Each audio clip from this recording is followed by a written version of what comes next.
Do you think whiskey doesn't change as it opens?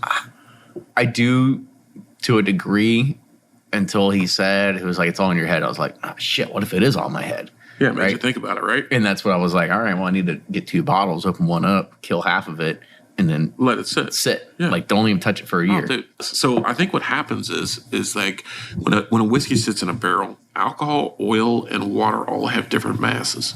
They're slightly different. They're not huge difference. So it takes a while. Mm-hmm. But as you roll that barrel down, it goes through the micron screen filtration and it gets air injected into a bottle, and then it immediately gets corked. Yeah. And when you do that, it puts pressure on the inside of the bottle. It won't allow it to separate. So when you release that air pressure, allowing it in there, takes the pressure off the liquid on the inside of the bottle and allows it to separate back into layers again. And I'd be willing to bet money that's exactly what happens.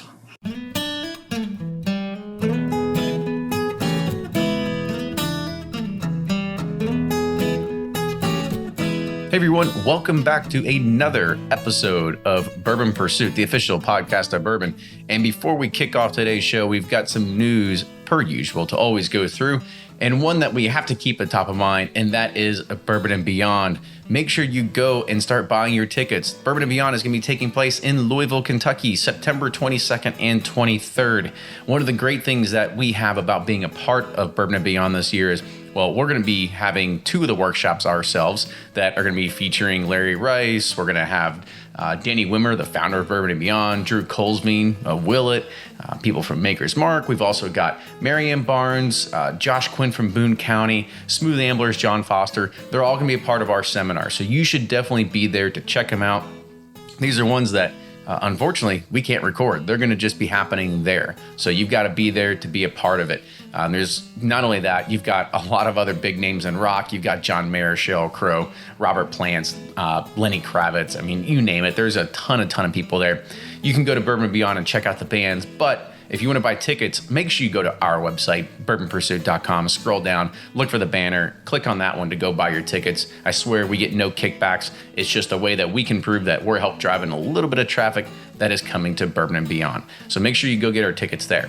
We will be doing a giveaway in upcoming months. We have 2 different giveaways. We have, of course, just a regular general admission, but we're also kind of big timing, right? We've got a Mint VIP package giveaway. So look for that here probably in the upcoming months. It's not going to be anytime soon, but if you're worried about it selling out, you should probably just go ahead and buy it now. They are already halfway sold through tickets, so start making those plans. Now, today's show, everybody really knows about Ed Bley at this point. He is a great friend of the show, and it's always fun to catch up with him. And on this episode, it was done after the second release of Old Baldy, which is a private label that is coming from, it's his blend that's coming out of his store in Cork and Bottle up in Northern Kentucky. And this really sort of caught the internet bourbon, community by storm. And it's been relentless as one of the most anticipated releases of having, hundreds of people lining up the day before to go and get this. And really, we're not going to talk about a lot about, we're going to talk about Old Baldy a little bit, but really the show's going to be focused on the art of blending. And this is coming from a guy that knows how to pick single barrels, but he really humbles himself as we talk about large-scale blending that takes place at all the distilleries, how you have that consistent flavor profile of Buffalo Trace, or that consistent flavor profile of, Wild Turkey 101, whatever it is, right? That's always something that, it takes a lot of real skill to make that happen. And the people, they might not get a lot of that recognition that they really deserve. But you're a loyal listener to this show, so you know that we've had a few master blenders on the show before. Now, as usual, please make sure you support the podcast. Patreon.com/Bourbon Pursuit. We've got bottle totes, patches, t-shirts, barrel picks, all this other kind of cool stuff coming. Make sure you're also subscribing on all our social media channels, so Facebook, Twitter, and Instagram, so you can see what we're drinking, interact with us, engage with us, tag us in your Instagram posts, whatever it is. We'll like it in return. But also make sure you subscribe to us on iTunes, YouTube, or Facebook, or wherever you get your podcast. And as usual, if you want to get all the new podcasts beamed straight to your inbox, go to bourbonpursuit.com, subscribe to us on our emailing list, and you can get them from there. Beam straight to you every morning, Thursday morning, 7 a.m. All right, sound good? With that, I want to say thank you again for listening. Make sure you are subscribing and enjoy this week's episode.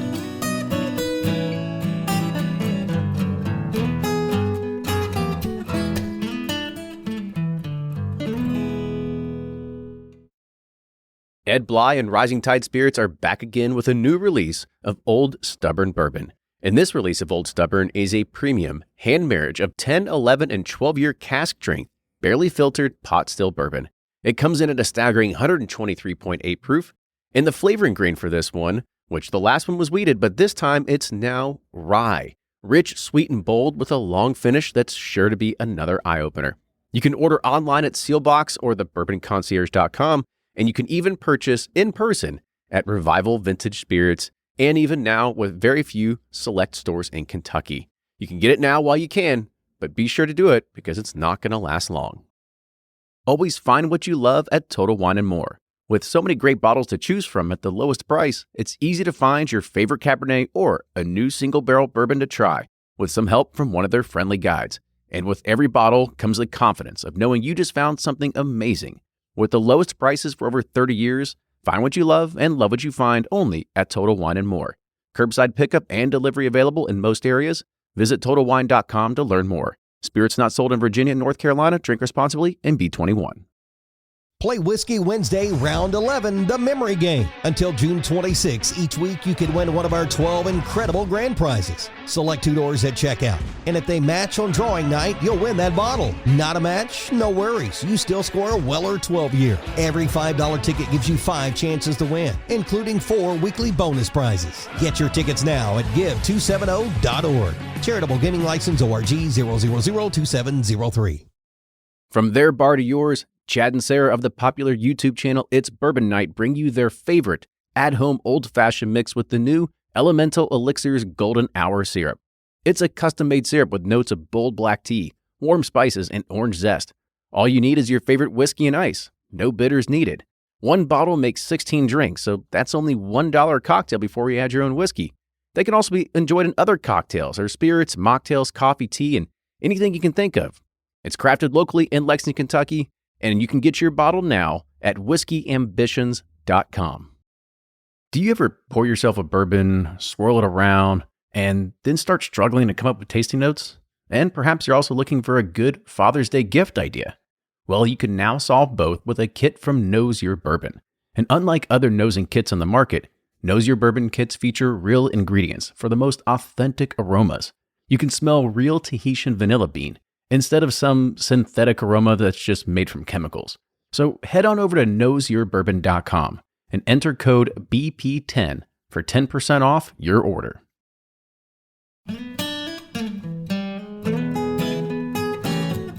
Welcome back to the episode of the Bourbon Pursuit Podcast, the official podcast of bourbon. Kenny here in Northern Kentucky, sitting with a friend of the show that's been on plenty of times. But before we get into it, I want to talk a little bit about the subject of the show. So when we look at the type of people that we've had on the show before, we've had Nancy Fraley, we've had Drew from Buffalo Trace, we've had all these master blenders on, and it's really an art when we look at it, right? We have the science, which is a distillation side, the art, which is the blending side, or maybe it's art, it's artistic creation, it's a way to kind of meld and push all these together. And today is going to be no exception to that, because it's coming from somebody that is sort of made himself really well known in the underground world, that is starting to get a little bit more traction into a lot of the more mainstream bourbon pieces of it. I remember I was recording a podcast not too long ago, and somebody sent a message that said, "Oh, can I get this bottle somewhere in the middle of Oklahoma?" And they're like, "No, I don't even know what you're talking about," right? This was something that was pretty interesting. And so today's podcast is really going to be looking at, as I said, the art of blending and really kind of what goes into it when you're really starting to kind of first delve into it. What are the things you have to learn? What are the things you're getting into? Can you even do it as a person that just collects bourbon in their house and wants to try blending stuff together? I think we're going to touch on all those topics. So Ryan's not going to be with here today, but I'm going to try to do this by myself. But I've got a good friend of the show that everybody's heard of before. He's been on quite a few times. We had a Russell's Reserve barrel pick with him, and we've always talked about the difference in pricing of retail versus secondary markets. So Ed Bley, welcome back to the show. Thank you very much, Kenny. It's good to be back on. So this is, we can just go ahead and put it out there, right? Like Old Baldy was your thing. So kind of talk about what was the idea of even starting Old Baldy? Like why did you even want to do it? Old Baldy was an interesting situation. So I went down to go do a private barrel selection down with Jeff Mattingly. And I enjoy working with the smaller guys in industry because they give you a lot of leeway and flexibility. So when I went down there and I met with Jeff, I was tasting some barrels, and it was honestly right after Mr. Little had come out with his American whiskey blend that we did the first batch of it. And I talked to Jeff a little bit about it, and I said, I want to do something a little different. And the great thing about dealing with these small guys is they're willing to work with you. They're hungry. They want to earn your business. Where it's like, if dealing with the big guys like Wild Turkey, nothing against them at all, or Buffalo Trace, again, nothing against them at all. They don't have time to deal with extra special requests. Yeah, I mean, you look at how much they have to go through for bottling, for labeling, for everything like that. They basically have their process down, right? I mean, I think we went on the Russell's Reserve barrel pick, and I've been on one since then, and we're like, can we get a barrel proof? Like, it tasted so good barrel proof. And they're like, I don't know, maybe in a year, it's not going to happen. It's not going to happen now. I can tell you that. Right. And so it's one of those things that, they can try to promise to the world, but they can't really do anything about it because they do have these corporate overlords that sort of look over it. 100%. I mean, you got a lot of people you got to answer to, and the more people that are involved, the more chance for a no. Where like with Jeff or, even MB Roland or the smaller guys, they'll give you a lot of flexibility that you normally won't find in the market. And that flexibility is what really gives guys like us a chance to really spread our wings and do our own thing. Now, I mean, when you look at it, do they have the same exact kind of stocks or the type of whiskey that is comparable, or are you thinking that what you're coming up with here is something that's got to be net new? Like you're not going to come out with just another single barrel that is sourced from somewhere that is whatever, right? Well, I think that there's a lot of leeway to make it your own. When you're dealing with an NDP in particular, I've yet to have an NDP that tastes like, let's say, another NDP. Even, let's say, MGP, for example. Just because it was made at MGP doesn't mean it's going to taste like every other MGP product that's out there. And those that say it does, I completely disagree with. There's a huge difference between Smooth Ambler and, say, like Boone County or even New Riff over with their OKI line. The whiskeys are all made at the same place, but they taste completely different. Are they buying their stocks from the same warehouse, or are they taking them from, I don't think they're all buying it from the same lot and then aging them in different places? I mean, what do you think contributes to that? Well, I think that there a lot more goes into whiskey than just the distillate. I think your aging location, as far as to what part of the rick house it's in, or what rick house altogether it's in, makes a huge difference. Turkey's a prime example of that. If you look at Turkey's past runs of their private barrels, you've had G, you've had H, you'd have K, you'd have M, and even T a little while back. All of them are completely different whiskeys. They produce different flavors, even though it's all from the same white dog. It's amazing. Mm-hmm. Every single thing you do to whiskey changes it. Everything. So let's kind of get back to the blending portion of it, right? So you show up there and you say, I've got an idea. I want to do something different. I want to make a blend. What was that conversation originally like? I hit it off real well with Jeff. I go down there to make a friend first and look at whiskey second. You never know how you're going to help that person in their future. They're going to turn around and help you in your future. It doesn't matter. It's all about the people. When it comes down to drinking whiskey or even picking whiskey, I go down and I meet the people first. And then once I've made a friend, then we'll talk about some things. And if he's open to them, great. And if not, that's fine too. You get a lot of no's in this business before you ever get a yes. That's for sure. But I started talking to him a little bit about, I was playing with him and I let him try a blend I was just playing with down there. He says, "What is this?" I said, "It's your whiskey." He goes, "What do you mean it's my whiskey?" I said, "I just blended a few of them together that I really enjoyed and played with the ratios on it. And I just came up with something I was just playing around with. I mean, this is all in a glass. It's not even a bottle." He goes, "How'd you do that?" I took a spoonful of this one, a spoonful of this one. But he was blown away. And so he was a lot more open to the idea of doing something a little different. And so after we got to that point, I talked to him a little bit about the label. I said, "What would you think about letting me do my own label? There hasn't been one like that done for a long time.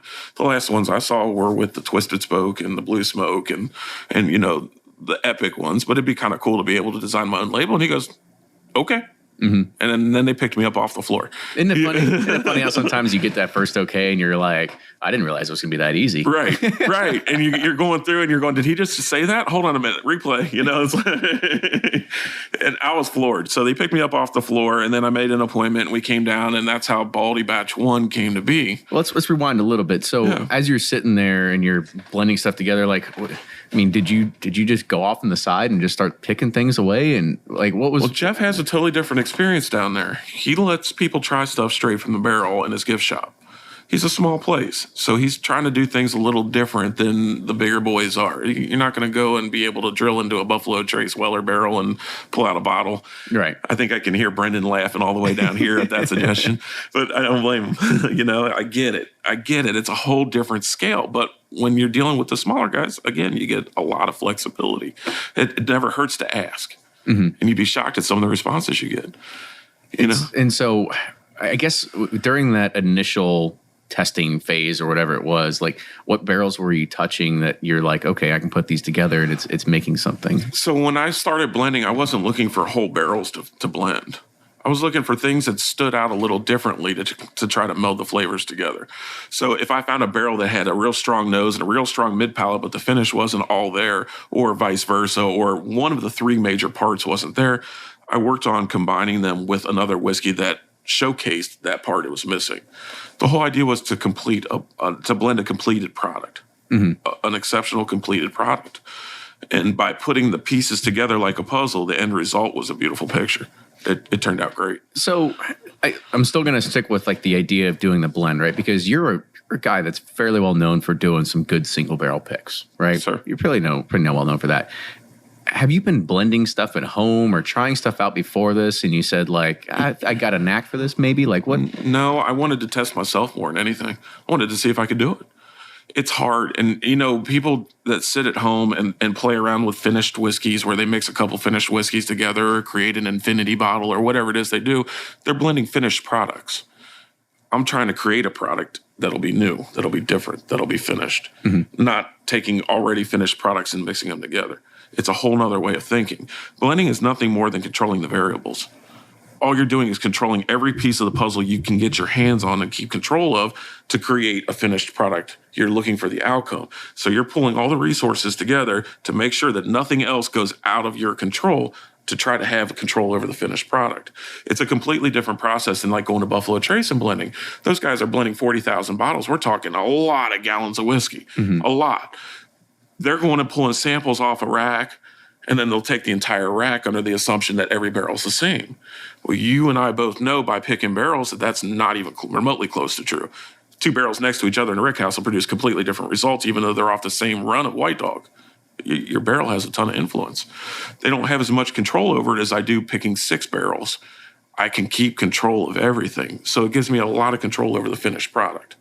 It's all controlling the variables, 100%. So let's talk about, what are those variables? Like if somebody wants to experiment on their own, right? I mean, I know you said that it's not the same as doing with a finished whiskey, but I mean, let's say you want to do it at home, and you've got a few barrel proofs, you've got a few light whiskeys, you got something bottled at the bottom of the middle, maybe you got a rye, maybe you got a corn. Yeah. Like what are those variables that you're necessarily looking at when you're going through? When I'm going to blend, I'm looking at how long the product's going to marry together, what ratio of the products are going into it together, and I'm also making sure I pull it at the right time to bottle it. You can stop the marrying process with the pressure from the corks in the bottle.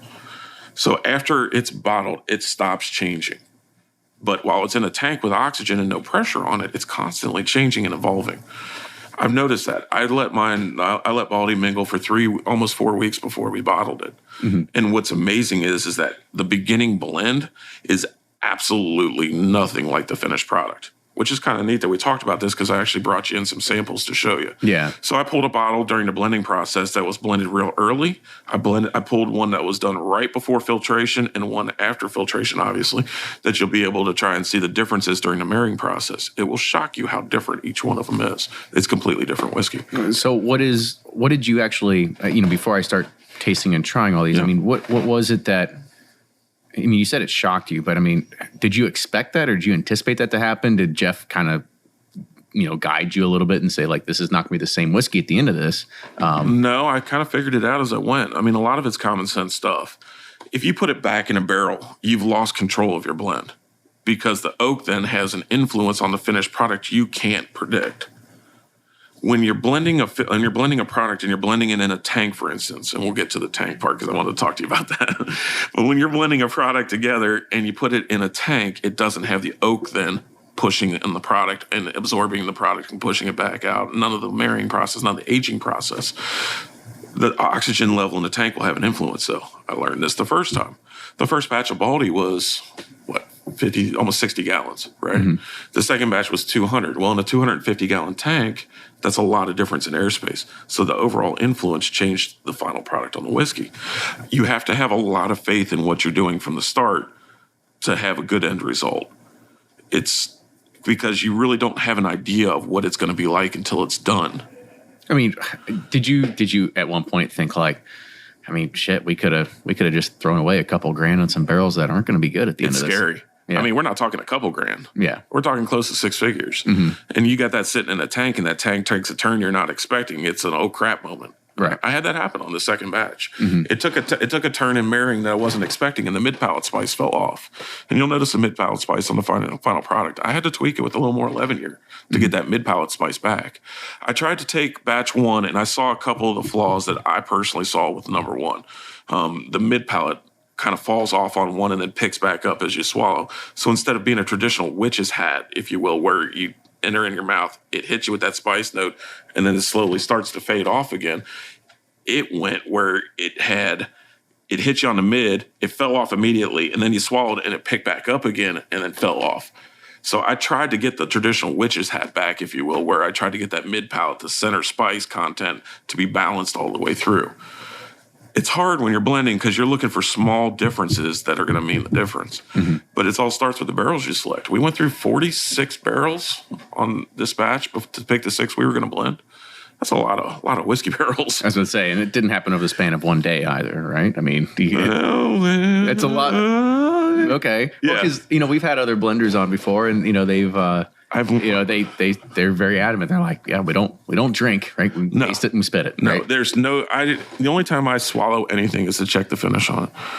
So when I'm blending during the day, I can go through multiple barrels without a buzz. You kind of develop that talent when you're picking barrels. And I know a lot of the guys that'll be listening to this can relate to that. You don't have to go in there and have a party to pick a good barrel. In fact, you don't want to. You don't want to wreck your palate. You want to make sure you do the best thing you can for your customers, whether that be in a private group or in a store. It's always quality first. So when I'm tasting this, like, give me some ideas of what's in the blend when you were first going through. And like you said, you looked at 46, 48 barrels, whatever it was. How did you start narrowing it down from that point? I mean, were you picking honey barrels that quote unquote honey, or did you say like this one's it's going to fill this void for this particular variable? Like, that's what I'm looking for. I'm looking for the whole picture of the puzzle. So I need pieces to be able to make the picture. So I'm looking for rock stars on certain portions of barrels, whether it be nose, mid-palate, or finish. And I'm looking for a decent flavor the whole way through, but what I'm really looking for is to be able to balance the whiskey all the way through. So I'm really focusing on barrels that excel in certain parts to be able to elevate all the rest of them. You're blending out problems. You're not blending in finished problem. Mm-hmm. And it's hard. It really is. It's just a big puzzle you're putting pieces together for. So when you were going and just beginning this journey, was there anybody that kind of guided you, or was it just you, like, just thinking like, I'll just experiment and see what happens? Like, because this is it's nothing that's and like I said, I mean, don't get me wrong. Yeah, there's plenty of people that do infinity bottles. There's a guy out in California that does a very good blend that everybody talks about. Sure. But that's also experimenting with finished whiskey. So what's the, I guess, was there a teacher or something that of how you learned to get to this point? I think I had the entire industry as a teacher. It's really wild. I get an opportunity to talk to the guys that do all this stuff on a regular basis. So if I have questions, it's a matter of who I'm going to ask, not whether or not I can get my question answered. I'm really, really fortunate in that regards. I mean, I talked to John, I talked to Andrew out there, talked to Paul, I talked to Eddie, I talked to Dixon, I talked to all the guys in the industry that do this kind of stuff. A lot of it, you just kind of have to figure out your own way, though, when it comes to blending. Mm-hmm. It's very difficult to teach somebody that. You kind of have to figure it out. Do you think you might have pissed some people off, the fact that you've got 600 people waiting outside the door for some 100%. blend that some guy created in the middle of northern Kentucky? Yeah, with some trash cans. His second release, and then you've got these master blenders, master distillers, and they're just like, but see, I think products sit on the shelf. See, I think a lot of people look at me that way, but I'm looking at the master blenders that way because their products may be sitting on the shelves, but how many pallets of those products are all over the world right now? Mm-hmm. It takes time to sell through all that stuff. These guys are doing it for a living. I was fortunate enough to just do it twice. Right. And just a limited kind of experiment, get it out there sort of thing. Right? Yeah, it's definitely scary though. And then to go to your owner of your store and be like, oh yeah, by the way, I need a lot of money for an experiment. Yeah. And they're going to go, you're going to do what? But I'm going to tell you what was really great about Saturday. My absolute favorite part about the release Saturday was all the people that don't get a chance to see the pages got a chance to experience the excitement. The owner of the store, it was the first time he'd ever seen anything like that. Mm-hmm. He never went to the other stores for the Pappy campouts. I was going to say, no Pappy release campouts. He had no idea. And you can sit here and you can tell them, and you try to tell them without seeming big-headed or like you got an ego or anything like that. Listen, this is what's probably going to happen. And the whole time in the back of their head, they're going, yeah, whatever. And then they come in and his eyes got real big and he says, Ed, I got to tell you something. He says, I've had a lot of bad days since I've started this. A lot of bad days. He says, but this ain't one of them. And his eyes got all big.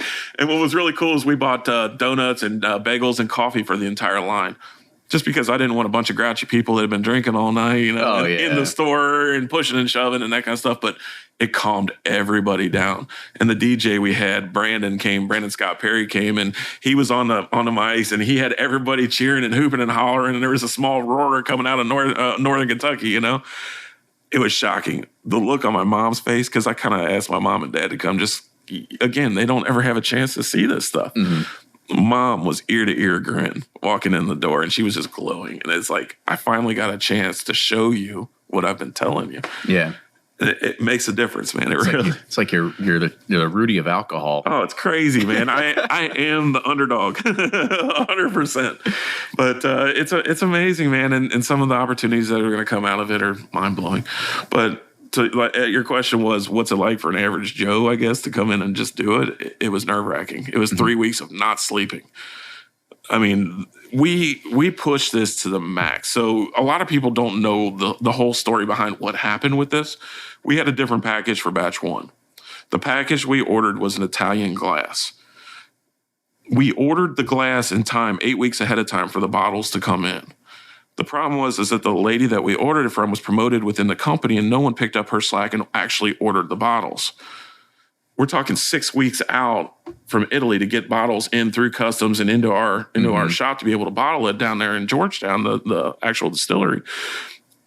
And we have the tank full of 200 plus gallon of whiskey that can't stay in that tank for another 6 or 8 weeks. Right. I mean, it'll turn. It comes over oxidized. I feel I want to control the variables. Keep adding more 11-year into it. Yeah, something like that. But so I'm in a pickle. So I reached out to Michael Aglamia in California, and he redesigned a new label for us. And I got a hold of Brett Atlas at Riker Container, and he found me bottles on the fly within 24 hours. And we had the corks overnighted, and the wax was overnighted from Canada. Literally everything came together. I didn't want to wait till next Saturday, this Saturday coming up, because of St. Patrick's Day. And there was a rumor of other stores that were doing blends too. I wanted it out. I wanted it out of the tank and in the store. Plus, everybody was already talking about it. So we got it all in a bottle. And the labels, the dye had to come from St. Louis to cut the labels. So the labels didn't even get here till Thursday, and it's releasing Saturday. And they had to go to the distributor and sit at the distributor's place for 24 hours. And the wax was still coming in. So we put the labels on and the wax on back here on Friday with the line forming out front Saturday. Yeah. To buy the bottles. Talk about pressure, right? Oh my gosh. The pressure was next level. The stress I looked like a skeleton. My eyes were sunk back in my head. It was, oh my goodness. Right. Holy cow. What do you do? But you couldn't wait. And what blew me away out of the whole experience was all the customers that came in just to help. They weren't asking for anything. They didn't even ask for a bottle. They just wanted to help and make sure it got done. And when they say it takes a village, it took an entire city to get this on the shelf in time. And it went off without a hitch. Everybody in the crowd was happy. They were cheering. Everybody got a bottle. Nobody in the crowd got more than 2 bottles per person. If they got more than that, they had mules. There's nothing I can do about that. Mm-hmm.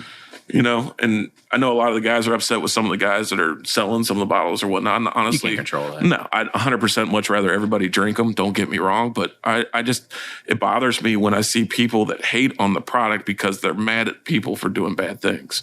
It's one thing if you've tried it and you don't like it. And if that's the case, cheers to you. Mm-hmm. You tried it. But it's another thing to just blind hate. And I don't think people understand the impact they have on other people's lives by blind hating. Yeah, well, I think that's something that is more of a social issue than anything, right? It's sad. I think, I mean, don't get me wrong. There are people that, I mean, we are selfish, right? Sure, of course. We're not selfish. We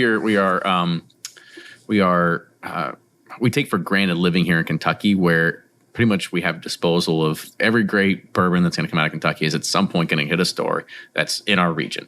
Now, there is a lot more demand than other places. However, we do have that at our disposal.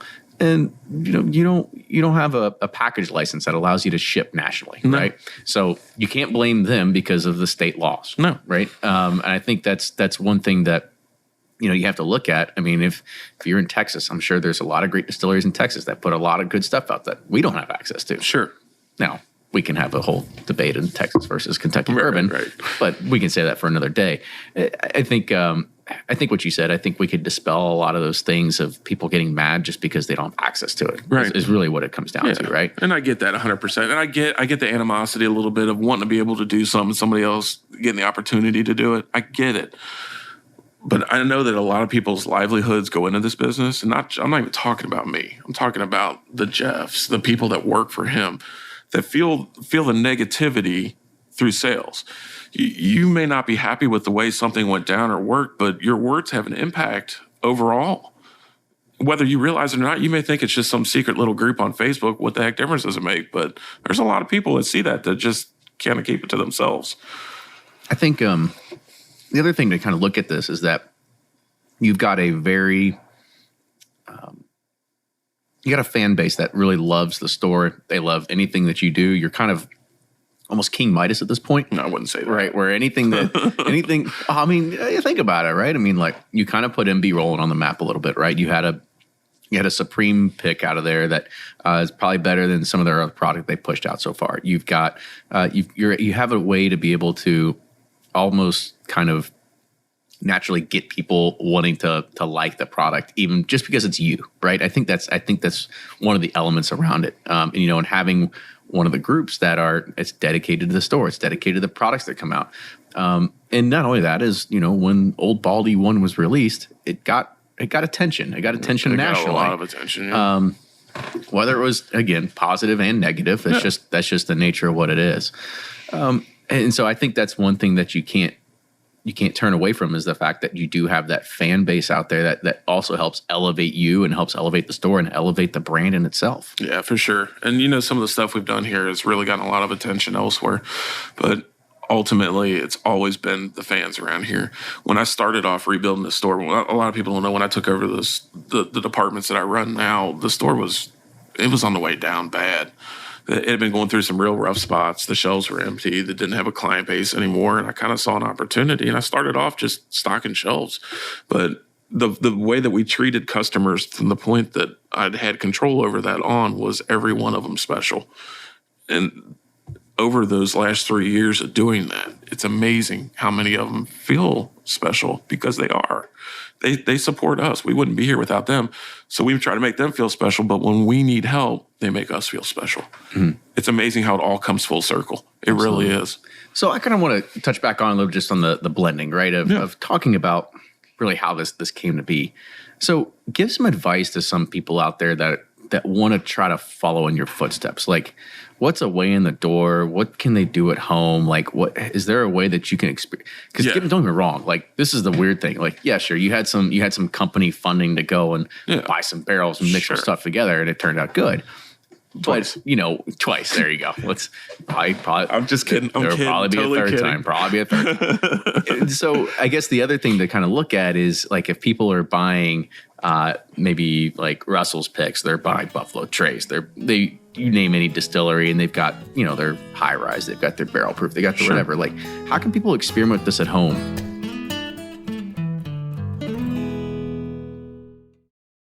If you're anything like me, then you can't get enough about bourbon. And that's why I'm a subscriber to Bourbon Plus magazine. Bourbon Plus is a quarterly publication that tells the stories from the heart of bourbon, the farmers who grow the grain, the distillers who labor over the process, and the people like you and me who raise their glasses to celebrate it all. Subscribe to Bourbon Plus magazine today at bourbonplus.com, that's PLUS.com, and use code PURSUIT at checkout for $5 off your subscription. Shopify's already taken the cash register online, helping millions sell billions around the world. But did you know that Shopify can do the same thing at your retail store? Give your point of sale system a serious upgrade with Shopify. Shopify's point of sale is your command center for your retail store. From accepting payments to managing inventory, Shopify has everything you need to sell in person. And with Shopify, you get a powerhouse selling partner that effortlessly unites your in-person and online sales into one source of truth. Track every sale across your business in one place and know exactly what's in stock. Connect with customers in-line and online. Shopify helps you drive store traffic with plug-and-play tools built for marketing campaigns, from TikTok to Instagram and beyond. And get hardware that fits your business. Take payments by smartphone. Transform your tablet into a point-of-sale system, or use Shopify's point-of-sale Go mobile device for a battle-tested solution.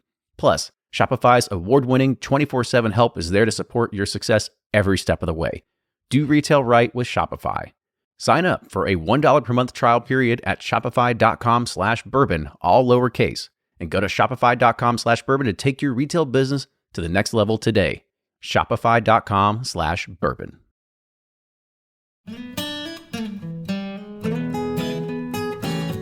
I guess the other thing to kind of look at is like if people are buying maybe like Russell's Picks, they're buying Buffalo Trace. You name any distillery, and they've got their high rise. They've got their barrel proof. They got the whatever. Like, how can people experiment with this at home? 100% start with barrel proof whiskeys, because you want that oil. That oil from the barrel proof is important. It's non-chill filtered in most cases, and that makes a huge difference in your blending. Secondly, start with products that you already know well, and then break them down. Is the nose strong? Is it solid? Is it kind of what I'm looking for? How about the mid palate? Is it hitting me with the spice? Is it sweet? Is it a drier finish? Is it a long sweet finish? Break it all down. Get as detailed as you can on your notes on one specific whiskey, and then do it again a few times, and then figure out what your notes are telling you. This one's good on the nose, it's good in the mid palate, but the finish is a little dry. But this one had a nice sweet dry finish. What happens if I mix a little bit of this? Play small scale. You can blend with one glass. You don't need barrels to blend at home. But it's more fun when you do. Yeah, but it's also more risky. So what are those? Let's say I'm looking at the bourbon flavor wheel, right? Yeah. You've got oak, you got toasted oak, you move into some of the caramels, the toffees, and the coffees, and then you get the fruit and the nuttiness. Sure. What are those elements that you're particularly looking for when you're creating a blend? I'm not breaking down the flavors. I'm breaking down the whiskey. I want to know what it's making me feel and what it's doing to my mouth, and how the whole package is. The flavors are the easiest part to get together, because whiskey already tastes pretty good. You're right. You can pick a decent barrel. Yeah. It tastes pretty good. So pay attention to the small nuances over the flavor. Ignore the flavor to begin with and come back and adjust it as need be. But start with how it makes you feel, how it affects your mouth, where you're feeling what. And if you pay attention to that, it's really amazing how different every whiskey is. Mm-hmm. It's really amazing. So you're not looking for particular notes, right? No, not at all. You're figuring out where that gap is. Yeah. Now, I'm sitting here tasting it. I had the pre-cut or the original portion of it. This was right before it got to filtering. I'm going to try it right here at the very end too. Now, there is one note that you get out of this that most people, they kind of see turned off by it, and that's a little bit of the grainy, a little of the young piece. What's your idea of putting some of those elements into it? I think it's a whole developed whiskey. I don't pick up grain on it as much as I pick up burnt sugar and caramel. And what's crazy is that nose from the burnt sugar and the caramel doesn't translate to finish. It's a drier finish from the oak. Mm-hmm. I don't pick up a ton of grain on it. I'll take your word for it. I mean, No. my palate's different than No, yours. everybody's different. And you may taste it 100% because you taste different things than I do. I'm looking at the entire thing. I was looking at the nose on it. It's super solid to me. It's super rich, and it's constantly developing. Every time you smell it, you smell something different. And that's what I kind of like about the blending portion of it is I can make it a little more complex than one single barrel of whiskey because I can add in the complexities from other whiskeys.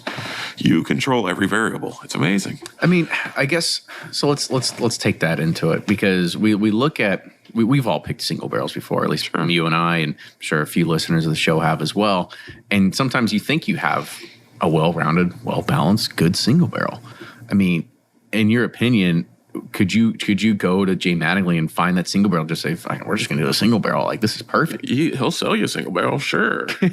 I wanted something a little different. I picked 60 single barrels a year. It's like, and with him being young and eager, it was much easier to get a little extra special treatment down there. Right. And I think that's what a lot of these guys that pick from major stores miss. I really do.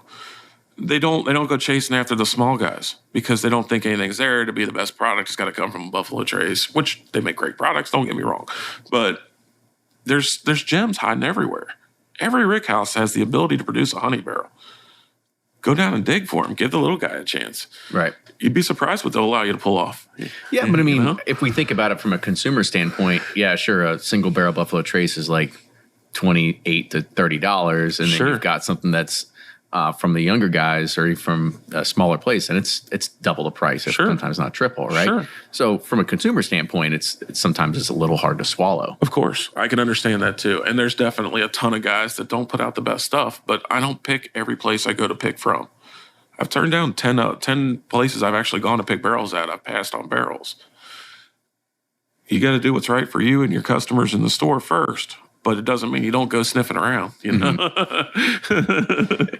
they'll let me climb around the rick house, I don't care whose rick house it is. I'm going climbing, So kind of talk about what the difference is that you're doing in blending versus something that is, the master blender, right? Sure. I mean, I know there's a scale component to this that is crazy, right? And we've talked about it before on the show of saying it's actually much harder to create. Like if you were to try to make Old Baldy a line item, and it's just like, it's not a batch, like that's it. It has a consistent flavor profile. People say that's much, much harder to do than it is to actually just create. I disagree 100%. Yeah. I'd say it's much easier to create a consistent profile than it is one that's off. Really? And the reason I say that is because when they do those type of consistent profiles, they're dumping huge quantities of barrels. Right.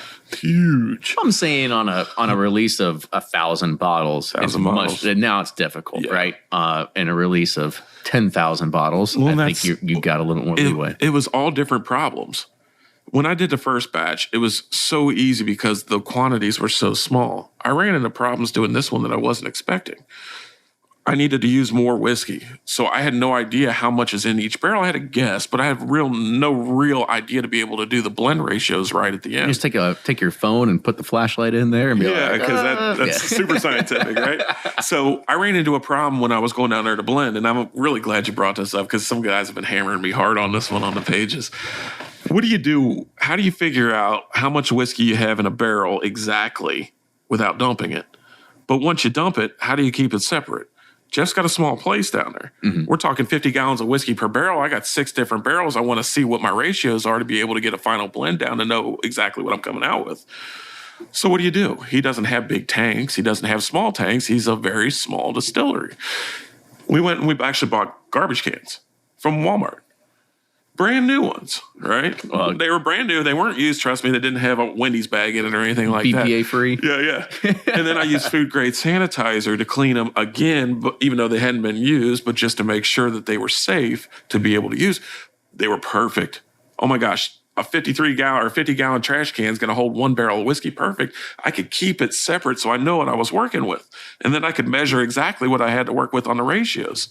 But yeah, of course, one of those pictures got out. I was about to say, I was like, people are going to start calling it a trash can burger. Oh, man, nonstop. And I've been getting it left and right. And my response is always the same, man. That was the greatest solution to that problem I could come up with on the time. I'd do it again in a heartbeat. And if that's how it comes out of a trash can, sign me up. I mean, don't be wrong. Back in college, we drink a lot of stuff out of plastic bins. Yeah, so. But when you're dealing with guys that are used to seeing the huge distilleries, they're not used to seeing the solutions to the problems that you have dealing small scale. It's a whole other animal. It's a whole separate set of problems. Mm-hmm. It's completely ones you don't think about. Yeah, I mean, I remember, what was it? It was a long time ago when I visited Limestone Branch. Oh, yeah. And this was, I think, 8 years ago. I mean, it was a long time ago. And we walk in, and literally the distillate is coming out into a bucket, and there has to be somebody there that has to move the bucket when that bucket gets full, right? I think Steven's still down there doing it. He's such a good dude, man. I love Steven Beam. But yeah, he's got a whole different set of problems than they have at like Buffalo Trace or Turkey. And I go back to those guys because they're huge distilleries, huge in comparison. I mean, you're talking about places that have, hundreds of thousands or millions of barrels versus a guy that's got maybe 150 barrels. Mm-hmm. Not the same scale. So you got a whole separate set of problems you got to deal with, which means that sometimes you run into problems that with a bigger batch in batch 2 that you didn't have with batch 1, and you got to come up with a solution on the fly. And this whole time has taught me that these guys, they spend all day long solving problems. That's what they do. That's their job. They get paid to solve problems all day long. And it's amazing the different scale of problems that you run into. I was just talking to Paul this morning out at Smooth Ambler, and he was talking about a sump pump being froze over. When you buy a distillery, that's not something you think about. Mm-hmm. Those little things, it's so many different problems that all come together. And you, as the person in charge, it's your job to solve problems. Blending's exactly the same way, just a smaller scale. You're solving it, you're controlling the variables, and you're fixing. And that's blending. And if you can do that right, you can come up with some special stuff. Most of the guys that do this large scale, when they're blending for the limiteds and whatnot, they're blending a whole different method. This I got to control a whole lot more than they ever had the opportunity to. What's that method? What's when you say they're blending for a whatever it is, right? So what's that method that you said that's different than yours? Well, you're talking a whole rack of barrels, multiple different racks that they're pulling from a whole center cut of a rick house that holds 20,000 barrels, where I'm dealing with 6 barrels that I picked out of 50 or 46 in this case to be able to blend. I'm blending small and trying to control everything. They're blending more large scale. It's a whole different animal altogether. You have less control over a large scale blend than you do a small one. But then again, you got different problems to deal with. The large scale isn't going to have near the changes that one small barrel is going to have in this. Right. So you think they do actually have a little bit easier then? Because I do. Yeah. I do. Now, is there more work that goes into it? 100%. You're blending, 100 times as much stuff. stuff. You got to take samples from different racks and all this other kind of stuff. Yeah, and you have to have tanks big enough to blend that. I mean, that itself is a huge expense. Mm-hmm. And they're blending, 1,000 gallons of whiskey. 1,000-gallon tank could cost the place 10 or 15 grand. It's not cheap. It's really not cheap at all. Maybe more. I don't know. I'm just shooting out guesses. Right. But it's a whole different set of problems. So it may be easier to control, but they still have their own huge set of problems to deal with. I mean, are you looking at taking Ed's Blend brand into newer places of saying like, okay, we'll go try this at another distillery and see what this looks like? You never know what the future holds. I can read between the lines. You never know. You never know. By the way, if you want me to come blend, reach me at Cork and Bottle. No, I'm just kidding. No, it's, at this point, I'm just resting and recouping. Well, yeah. Sure. At this point, I don't normally pick over the winter. I don't like picking barrels during the winter. It's too hard, and you don't have a lot of control, and they change dramatically from the time you pick them to the time they get bottled. Well, like that, and you go into the rick house, and you're like, everything tastes better when it's cold. Yeah. Right? That's the other thing. Yeah. It doesn't smell, you can't smell a thing, but it tastes good. It's like, so I don't do a lot of picks over the winter. So this is my busy time of year. I got a lot of barrels scheduled to pick, and that's kind of what I'm focused on right now. Mm-hmm. I can't keep a pick in the store at this point. Right. I mean, they're selling out as fast as they come in. We sold a barrel of Russell's out in 30 seconds on Saturday. That was kind of just a little bonus. Mm-hmm. Crazy, isn't it? Yeah, well, I mean, it's just. And you say you don't have the Midas touch, right? No, well, I had a lot of people at one place at one time and took advantage of it. I guess. I guess. So you should figure out next time you do it to be like, we're just going to put out like 9 different single barrels. Well, it was crazy. We sold 900 bottles of that Baldy in 2.5 hours. Mm-hmm. 900 bottles. It's just, and I mean, in the scale of things, that is nothing compared to anybody else. But for a little guy that runs a whiskey program in a liquor store, it's. I mean, do you think people are a little crazy? Like, what do you think? I mean, because honestly, like, I know you're proud of it, and I know that there is, and I get the animosity. There is the hype. There is everything. There is the FOMO that plays into this. 100%. But do you think it's a little too much? I think it was the perfect storm.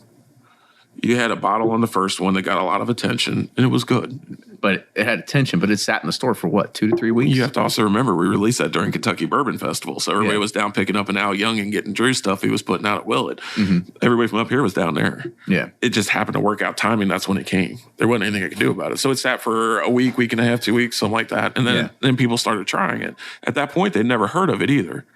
You know, they didn't know anything about it.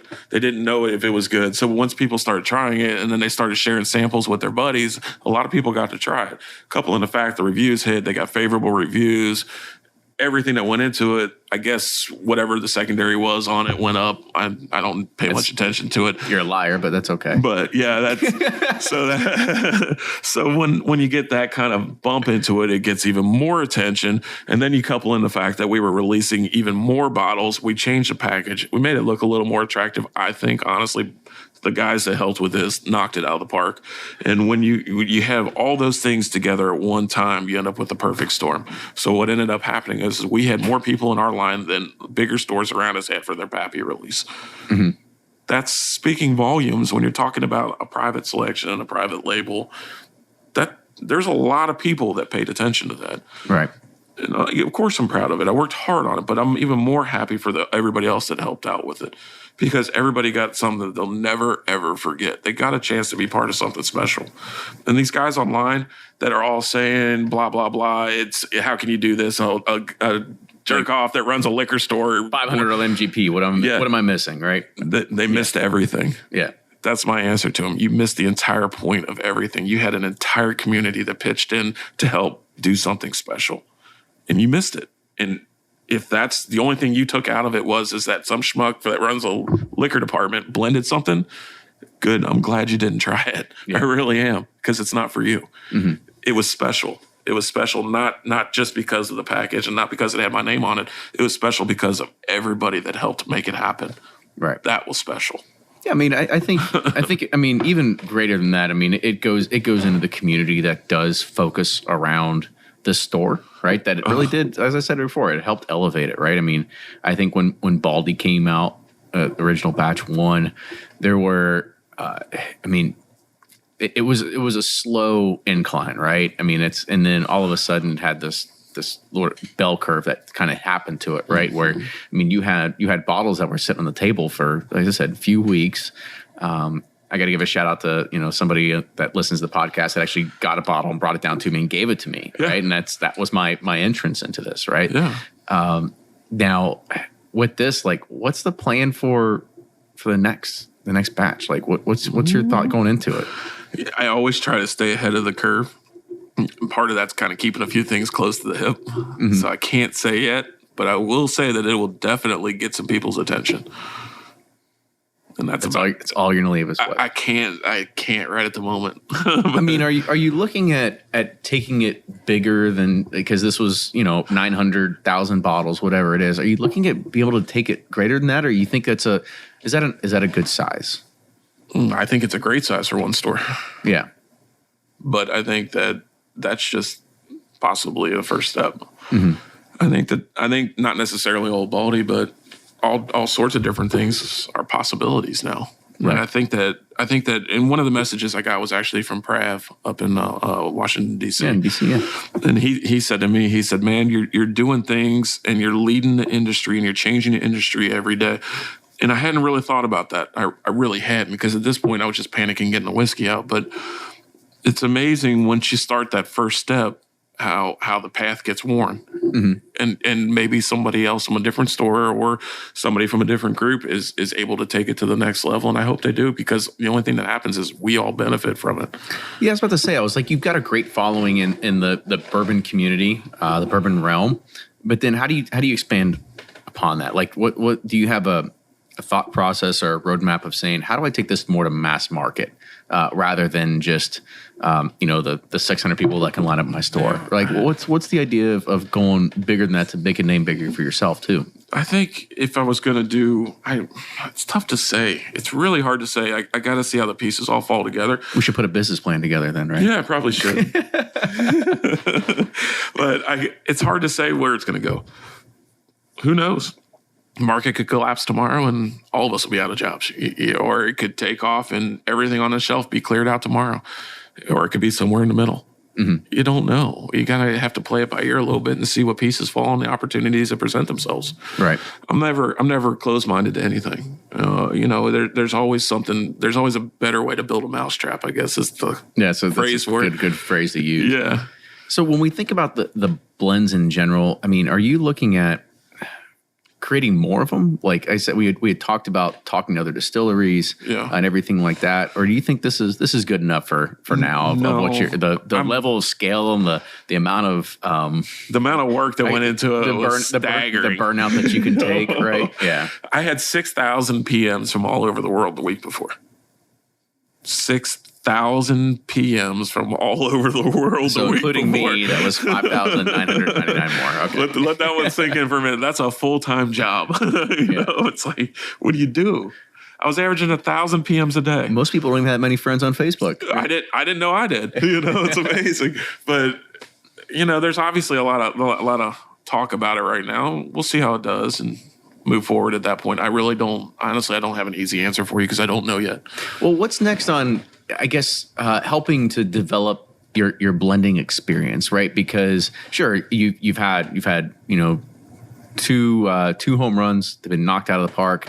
You're probably going to start working on the third. But like, what are you doing to? I mean, because everything is a continual education process. Oh, it's 100%. 98% of my job is research, and the other 2% is education. Mm-hmm. It's constant, and so I'm always trying to get better at what I do. I'm always looking for the next best barrel I've ever tasted. I got a Russell sitting over here you need to try, by the way. Yeah. We'll get to it. Yeah, but it's like you don't know what to do. This job is a lot of flying by the seat of your pants. I've learned that too. It's like every time you think you got a path or a plan figured out, there's a loophole or a little off-course excursion to go check out, or something else falls in your lap. And I'm always open, if anybody's listening and they got any ideas, I'm all ears. Shoot me a message, you know. Because I mean, when you look at this, I mean, like practice is the name of the game when it comes to these things, right? So I mean, is it just you're gonna be waiting for the next old Baldy, or are you gonna sit here and like? Be like Jeff, man, I'm just gonna come down, just grab a few things and just see if we'll do whatever, but I kind of just want to practice in the blending and all this other kind of stuff. Like, what's your Rocky moment, right? Where you're sitting in the back and you're hitting the punching bag, or you're in the back and you're hitting like the sides of the cow ribs or pig ribs and stuff, and you're just trying to you're trying to just like hone and really develop this talent that you started growing out of. It's hard, but it's all palate work. You just got to stay on top of it. Keep trying things. Keep trying to break it down. Keep trying to understand what it is that's going on and what you're tasting. The more detailed you can get into it, and it takes time to do, but the more detailed you can get into it, the more your abilities are on the back end. The better you can break down whiskey, the better off you're going to be any other steps down the road. So just take your time and really experience what it is that you're tasting and you're going through, and the sensations in your mouth and how it leaves you feeling, and does it make you want more. And once you can do that good with the products that you're tasting, you can really, really spread your wings and play around with controlling the variables. Yeah, that's what I was about to say. I was like, so towards the end right there, you'd kind of mentioned a good thing for anybody that also wants to try to get into this. Like, you think trying to play with those, like, if you were to start trying to learn of how to try to do something like this, do you think the best way to do it is to start looking at single barrels and start being able to pull apart and really break down and analyze them at that point? 100%. If the more work you put into developing your palate and understanding what it is that you're tasting, the easier blending is. You have to understand what's going on with the whole sensation of tasting whiskey, starting with the nose and all the way through the finish, and understand what it's doing to your mouth and where you're feeling it and how it's different than other things. And then you have to have kind of a memory bank of things that you've tasted to compare it to. And it's amazing. You'd think that it gets harder and harder and harder. But with whiskey, every one of them is so different. I have a pretty crisp memory bank. And a lot of times I'll say, well, this whiskey style reminds me of this whiskey. And a lot of the ones like Old Baldy, for instance, people would ask me, what do you compare it to? I said, well, style-wise, it's very similar to me to what I experienced with Willet. Flavor-wise, it's completely different. I was going to say, that's a great way to put it. So, I mean, if you were to... Style-wise, yes, you've got old cognac and wax, right? Here you go. You got. Well, not just that, but you have the pepper note that Willet's known for. Willet has a high pepper note. It's usually a little bit on the drier side on the finish, not dry, but drying. And to me, this whiskey has a great nose. A lot of Willets do. It has that spice characteristic, and it has a slightly drying whiskey. So when I say a Willet style, that's what I'm referring to. It doesn't taste like a Willet. It's not going to taste anything at all like a Willet because, first off, it's not a bourbon. Right. But that style of whiskey is what it reminds me of. So a lot of people hear me compare stuff like they heard me talk about the MB Roland. It reminds me of an ND Old Taylor. It was that style of whiskey more than the flavor. I'm not talking about flavors because every whiskey's different. It's always going to taste different. But there is definitely styles that they adhere to when you taste them. I guess we'll start wrapping up a little bit. You know, you had mentioned something that I'm sure a lot of people didn't even realize is that it's not technically a bourbon. No, it's a whiskey. It's a blended straight whiskey. Yeah. So why go that way? Because I mean, when you're a distillery and you're trying to get into the game now, finding barrels is difficult. So it's forcing people to be a little creative on what they use. It is what it is. It's a byproduct of the bourbon boom. Nobody's wanting to sell barrels, so the guys that are sourcing barrels are having to really experiment and branch out. And I think even some of the big boys are. I mean, look at Little Book. Mm-hmm. Prime example. That's not a bourbon. Right. Yeah. Tasted it before. 13-year corn whiskey that's in there. Apparently that fell through the cracks, but 13-year corn you don't necessarily see anymore. No. But I also think, and I kind of just get your idea behind this too, because we had the idea, or we had the conversation before of, you know, when you see blended straight whiskey, it doesn't necessarily have like that sexy feeling that. Well, that's because everybody equates blended whiskey to the whiskey that was blended with neutral grain spirits, and I can guarantee you there's no vodka in this one. Right. And so, do you think this is one step forward in helping to bring blended straight whiskey into a better limelight? Well, I hope so. I mean, you don't see these type of products, and I was talking about this online. This is why it's got people so confused over the whole situation. Is it a private label? Is it a private pick? Is it a private blend? It's all of those. It doesn't fit definitively in one category. I just tried to make something I thought was pretty damn good out of what I had to work with. That was it. I wanted something that was better than what I started with as an end result.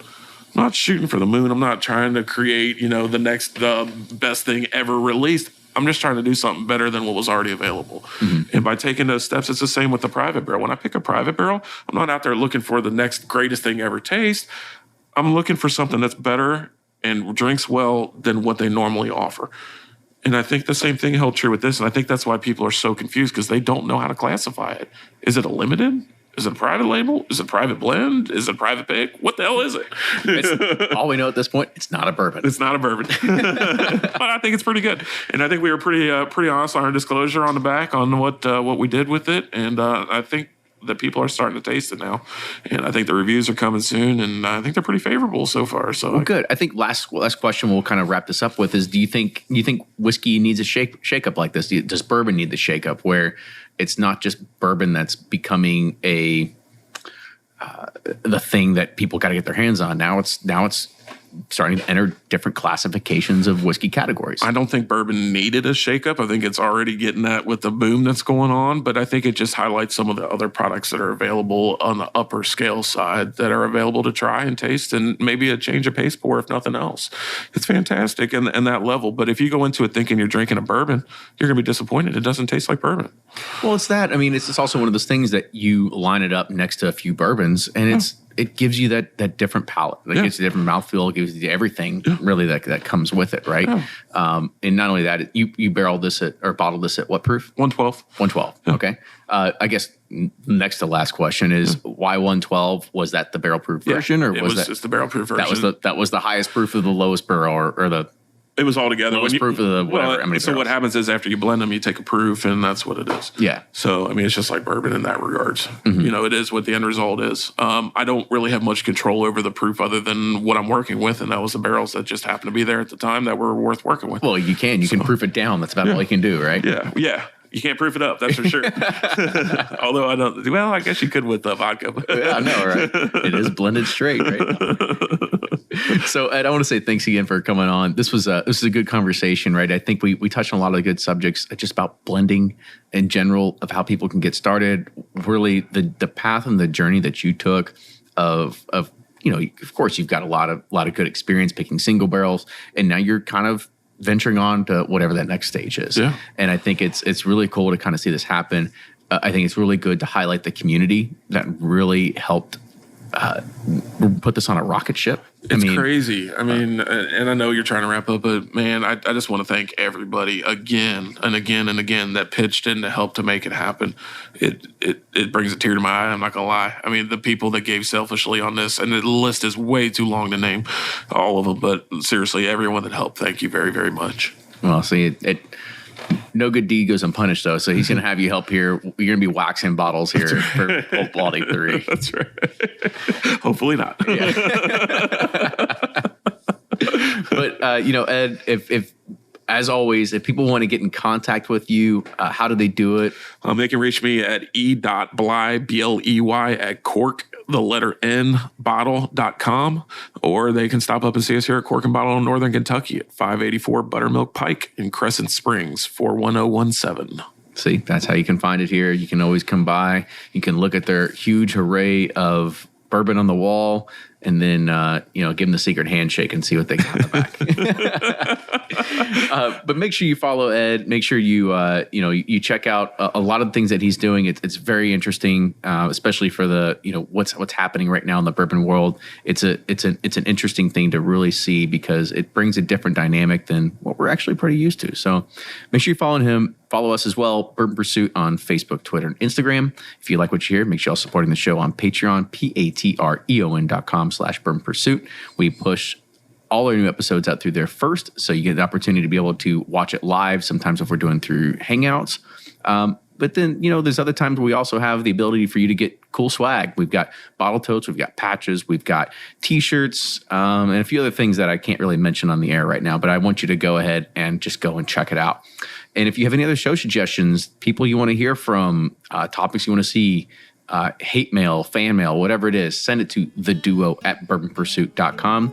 And if you want to have every new episode beamed to your inbox every single week, you can go to bourbonpursuit.com and scroll down, find the newsletter subscribe button, and from there you can take it.